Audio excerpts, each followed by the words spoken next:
Our next guest made headlines back in 2016 for trying to save lives after 5 police officers were gunned down at a rally in Dallas. Now, we first interviewed trauma surgeon Dr. Brian Williams after that shooting.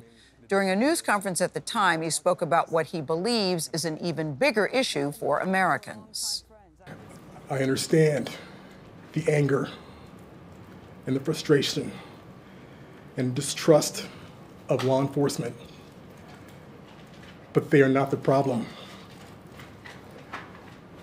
The problem is the lack of open discussions about the impact of race relations in this country. And I think about it every day, that I was unable to save those cops when they came here that night. It weighs on my mind constantly. This killing, it has to stop. Oh, boy. Now Dr. Williams is out with a new book. I love the title. It's called The Bodies Keep Coming, and it's so true. He details his decades of experience on the front lines of trauma care and talks about the threats of racism and violence. Dr. Brian Williams, it's nice to see you again. Good morning, Gayle. Much better circumstances. I remember that day talking to you, and we were all sort of shell-shocked. But I remember that news conference in particular because, A, you hadn't planned to go, and if you had gone, you were not supposed to say anything. You were just supposed to sit there, you said, as a token. And it was your wife, who was white, who encouraged you. She said, you need to go. You're a black man who tried to save white police officers who was shot by a black man. There were many layers there to unpack. You call that day a tipping point for you. Why?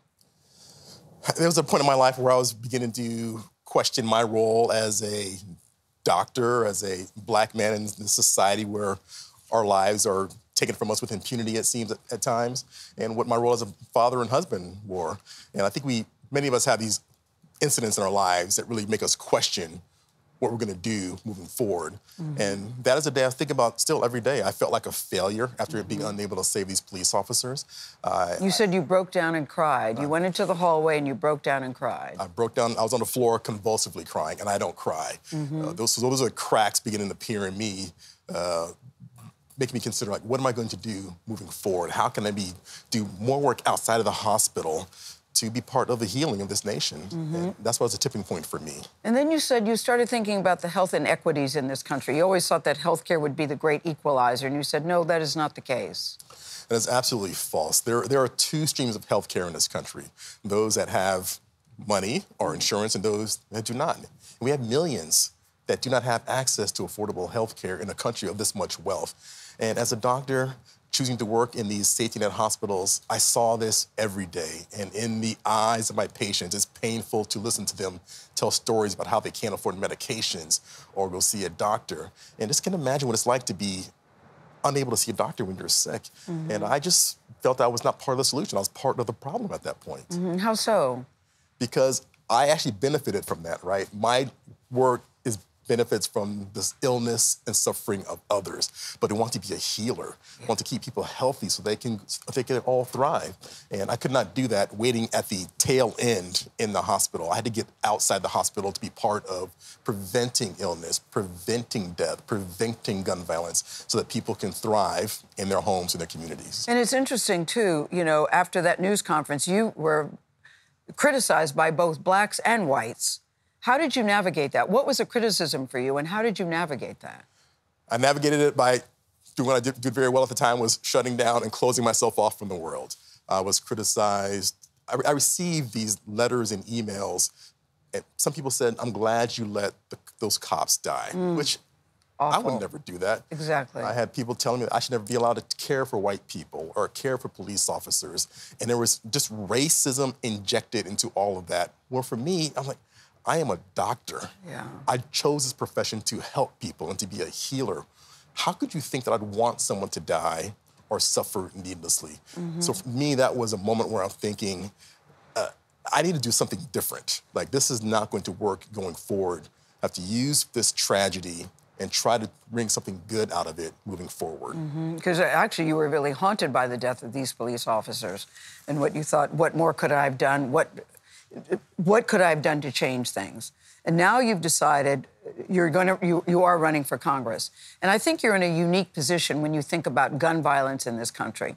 being a black doctor, where only 2% of doctors are 2% are black male doctors. I found that statistic staggering.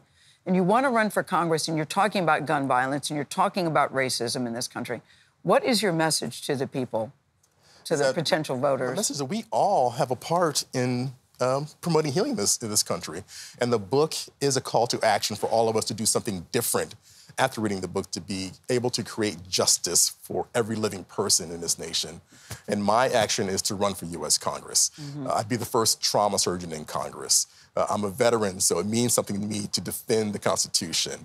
As a doctor who has seen so much inequity on the front lines, and as someone who's I worked in Congress, I was an advisor, and I've seen what's possible, Gayle. Like, Congress can do big things on the behalf of this nation with the right leaders in place. And right now, there's just so much dysfunction, right? We're all just kind of sick of it. Just change the politicians, we can change the politics, and that is why I am running for Congress. And you say your anger propels you to do good. Your anger, it gives you comfort and it gives you pain to change. Yeah, there is that conflict within me about the anger, how it puts up walls between people, but also propels me to do better work. So I'm trying to channel that anger and make something positive come from that. Well, Brian, I have to tell you, it says riveting. This is a page-turner. That's absolutely true. I think you bring out things that I never thought about before. I learned things that I didn't know, and I learned about you that you love watching C-SPAN. That makes you a different kind of dude. No judgment. No judgment. Brian Williams, thank you. Really glad to see you again. Yeah, thank you for having me. Thank you so much. The Bodies Keep Coming is out now wherever you like to buy your books, and we'll be right back.